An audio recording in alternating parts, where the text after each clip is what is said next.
కృష్ణుడు వచ్చాడే వచ్చాడే కృష్ణుడు వచ్చాడే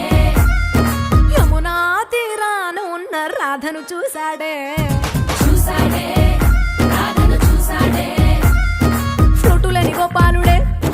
సుటు వేసే భూపాలుడే వీసమొచ్చిన పాలుడే మాట వెంట పడిపోవుడే కటిక చీకటిలో కన్ను కడతాడే వెన్న ముద్దలని వెంట పడతాడే కోల చేస్తాడే కాలం వేస్తాడే మాయలోడు వీడే హై బృందావనం నుంచి కృష్ణుడు వచ్చాడే